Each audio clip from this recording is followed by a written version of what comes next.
So now, yeah, now it's pretty loud. Yeah. I can hear it. I'm 5 feet, well, I'm 10 feet away from you. Okay, so I'm gonna change the frequency. Okay, so you can go up or down 10 kilohertz.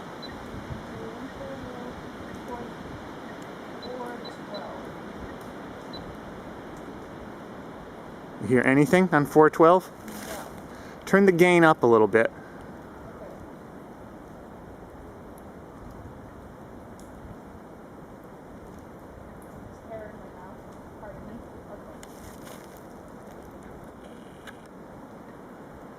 So now she's 10 kilohertz off, and we moved the gain up a little, and we can hear a pretty good beep.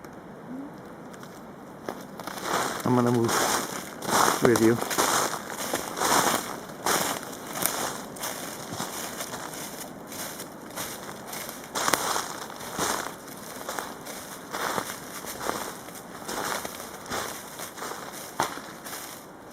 And so if we think we're looking for a dropped collar, then we'd be, once we got close like this, we wouldn't be that concerned about making noise. If we thought we were walking in on a real live animal, you know, a den bear or just an animal that we were hoping to see, we would start getting cautious once we could pick it up off channel like that, and really be looking as well as listening, either for a potential den site or for the animal itself. And we'd be looking to see, you know, depending on what it is, what kind of structure might it be associated with. Is it going to be in a tree? Is it going to be on the ground? Is it going to be under the ground or under a brush pile? Right, so we'll just say we're looking for a dropped collar instead of being overly cautious. So I found the dropped collar. You've seen it? Yes, I see it right now. Okay. Should I go through the process of taking the antenna off? You see where it is? Yes, I do. And you're 10 off? Mm-hmm.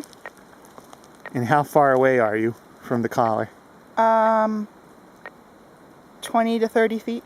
Yeah, so yeah, we're about 25 feet, I'd say, right in the middle of what you said. Mm-hmm. So go off another 10. Okay. Go up to 422. Don't mind if I do. So at 422, we're getting a tapping. We're pointing directly at the collar. We're about 25 feet away, and we're getting this tapping noise.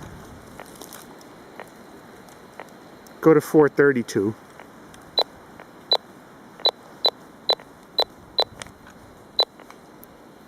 So at 30 kilohertz off, we're still getting a tapping. I turned the gain up just a hair, and it's really strong. So that's some of the subtleties.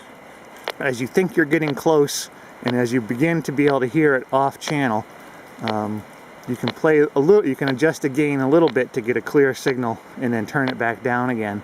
And if we were still kind of navigating in, if the collar was hidden, or if the animal was underground or in a brush pile or something, we'd reduce that gain even further and sweep the collar or sweep the antenna and figure out where we lose the signal on either side of the strongest signal.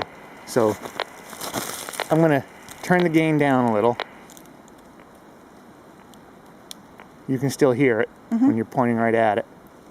And I'm going to go behind you. What I want you to do is just rotate the antenna and tell me when you lose the signal on either side. Okay. So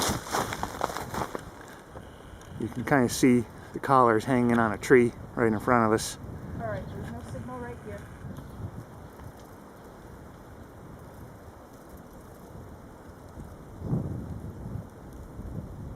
Still a signal here. Right now we're pointing directly away. So turn the gain down a little bit more and then do that again. Okay. You might have to hold it up to your ear even to listen good. All right, here's the top in here.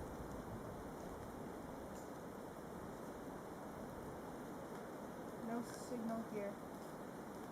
And go the other way.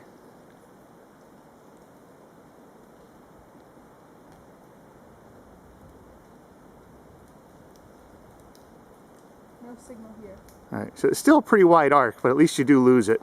And so the trick then is, when you're really close, if we thought we were walking in on an animal that we wanted to not disturb, say it was a den bear or it was some other animal that may be on a nest that had a transmitter, we would do that. We'd turn the gain down as low as we could and still hear a signal when we were pointing where we thought the collar was, or the transmitter, and do that, you know, minimizing that arc where we hear something. And so that's what we do a lot when we're doing triangulation, is we want to minimize the arc of where we hear a signal. Normally when we're triangulating, we're going to be, you know, hundreds of meters, if not a half a mile or more away. But even walking in and homing in like this, we can still use that same technique. It helps to have headphones, or to just, you know, hold the transmitter up to your ear and then turn the gain as low as it can go, where you still hear a beep or a tap, and then where you lose it on either side of the strongest signal. So this was Anya's first time doing this, and she did well, found both of the transmitters. And does the technique make sense? Yep. Very good. Thank you.